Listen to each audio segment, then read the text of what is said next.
So I haven't really uploaded the past few days because I've been on a bit of a road trip here in Alberta with my girlfriend's truck, her 04 Chevy, as you've seen in previous videos. The reason I didn't take my truck is because it's stanced out, it's modded to fucking hell. There's a good chance we'll end up getting pulled over in that truck. And, you know, when you're on a trip, you know, you're on a bit of a road trip, the last thing you want is the hassle of being pulled over for, you know, shit that's irrelevant, you know, and you don't really want to have to deal with that shit when you're just trying to relax and enjoy yourself and cruise around and just take in the scenery. So we went to, we stopped off in the Crow's Nest Pass in southern Alberta.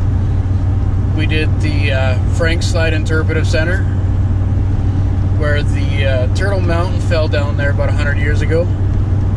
Crushed a bunch of people, crushed a bunch of shit. And then right after that, we went and grabbed some burgers, cruised into Bellevue there in the Crow's Nest Pass, and we did the underground mine tour. So we did that. That was cool. I've done that tour a few times, but it was my girlfriend's first time, and figured it'd be a cool thing for her to experience an underground mine. So we checked that out. You know, it's pretty cool. And late last night, we went to Waterton National Park. We went down there through Pincher Creek to AB 785, and it's my GPS going off. But yeah, we did Waterton last night. We did the international boat tour there, where it takes us between Waterton National Park and Glacier National Park, which is an international park. So we went down into Montana, down to the United States of America, and now we're just coming up to what is the Old Man River Dam here. As you can maybe see down, you can see where the water slides down and shit. So yeah, that's we're just going over the dam now, and we are headed to Head Smashed In Buffalo Jump. Take the camera right. That's the dam there, the Old Man River Dam. Just cruising around in Alberta, and as you guys know, we're from BC. So we're taking my girlfriend's truck here, and I figured we'd shoot a little video on the truck and see how she's doing.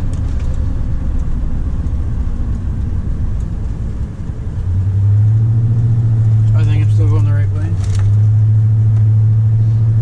Yeah. So yeah, we've, I'd say we put a good 500-600 kilometers on the truck so far.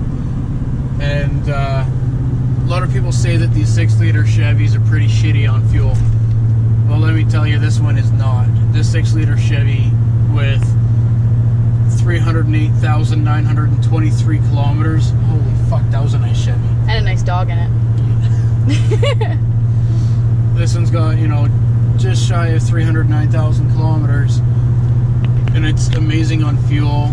However, we should say that as long as you're running premium in it, it does make a big difference. Yeah. If you're running regular, she does love to suck her back. Yeah, regular gas, it fucking goes through it like no tomorrow.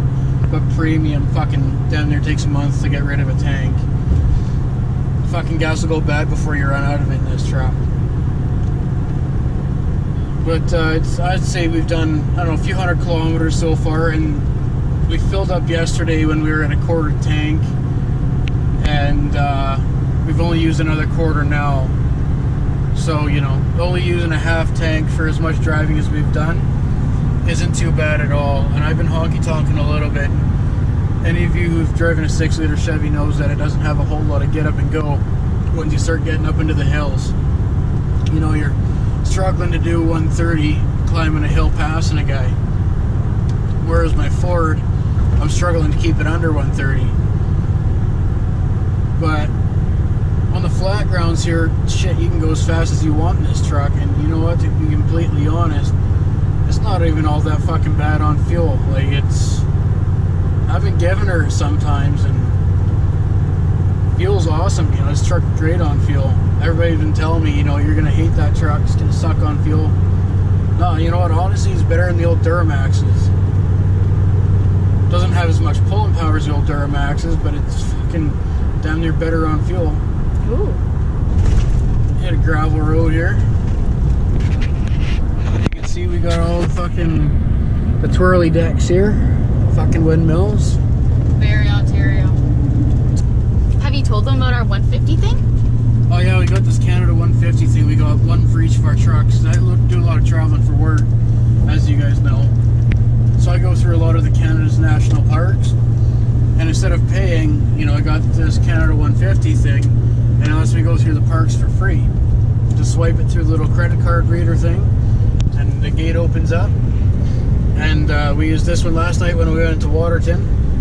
Which would have been what, like $60 to get in or something? I think it's regular, like $60 a person to get in or something like that. A person? Yeah. Oh, God. It's been a long time since I've been there, but that's what I remember it being when I was there last. Sky looks weird over there. It's smoke from all the forest fires. Wow. It's a lot more smoky over there than the other side. Yeah. It's crazy. Well, we're still going the right road. Yeah.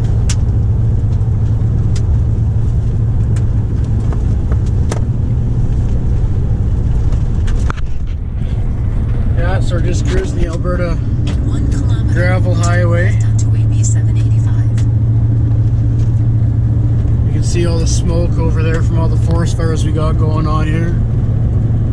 The windmill's just fucking spinning away. Anyways, that's it for this portion because I think I might have to start paying attention here in a little bit. Anyways, you see all the farmers' fields and shit. Alberta as fuck.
My beast. I call her Bessie. I believe that is the best word for her, other than beast. She is my very first truck. New to me in the beautiful body style of the 2000s. GMC Sierra 2500 HD SLT. When I originally got the vehicle, I said I would do nothing to it. However, throttle out 250 did have to do my starter as it was original to the vehicle, and one day stopped working.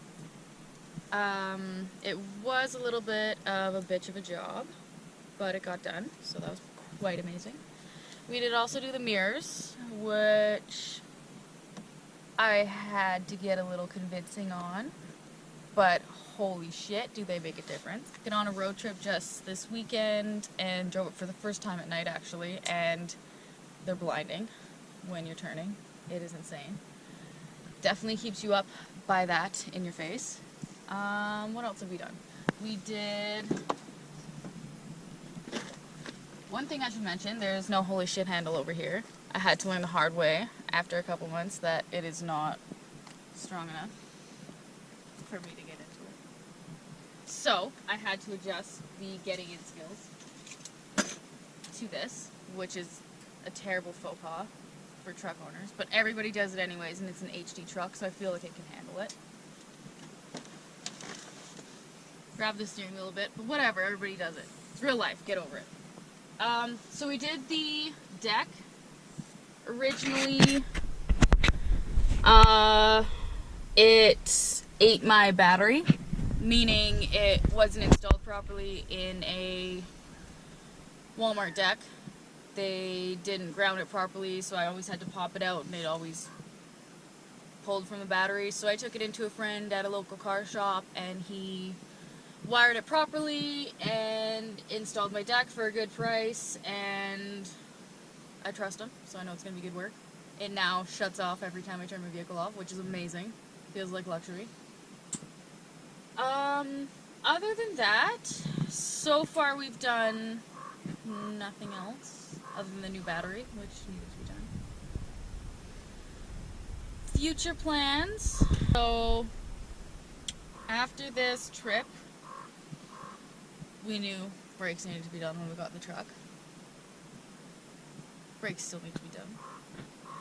So that'll be a little bit of expense. What we'll do is buy all the products brand new from Lordco in town. Take everything to a reputable shop, which is Pull Apart here in town.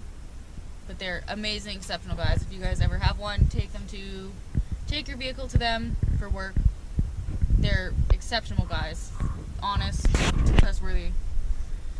So yeah, we'll take all the new products to them and get it done. We'll probably do the motor on this window, which for some reason is terrible. It's interesting that that one's worse than the driver window, but it is. And maybe a wheel bearing? Is that the other thing? So yeah, it won't be cheap, but like I said, first truck, it's at, what? We just hit 309 with it? Yeah.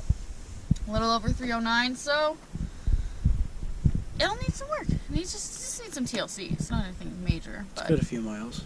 yeah, you just gotta treat it right. My first truck, I want it to last, so. And actually, the nice thing about with doing the new deck, we use the Bluetooth with it because the whatever port doesn't work with the iPhone.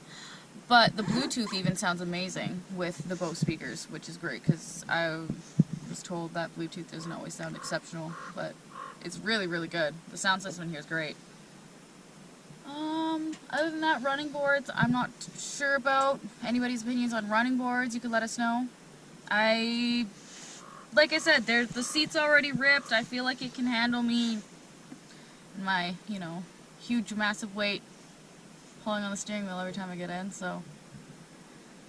Other than that, oh, one thing we will need to change, or upgrade, is the tailgate. When I test drove the truck, it had a child with a car seat in it as well as a sled in the back. So it can haul children as well as stuff. We didn't see this because the tailgate was down and the sled was in it, but is what it is. 2004 truck.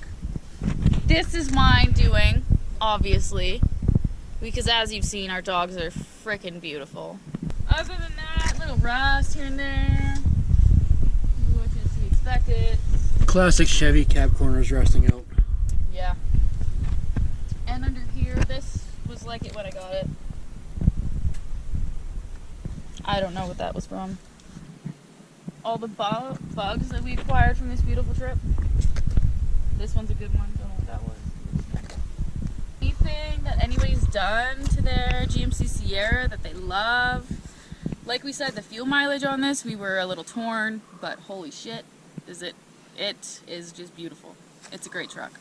Really is. Run premium in it, treat it nice, and it'll treat you nice, is the thing. You just gotta treat them good. Bed of the truck's pretty nice. Has, gooseneck attachments. Spray and bed liner. Pretty good shape, you know, considering that we know that he used it with a sled and God knows what happened before that with it. Yeah. Nice mud flaps. SLT, so the mud flaps are definitely decent. Chrome, which is cool.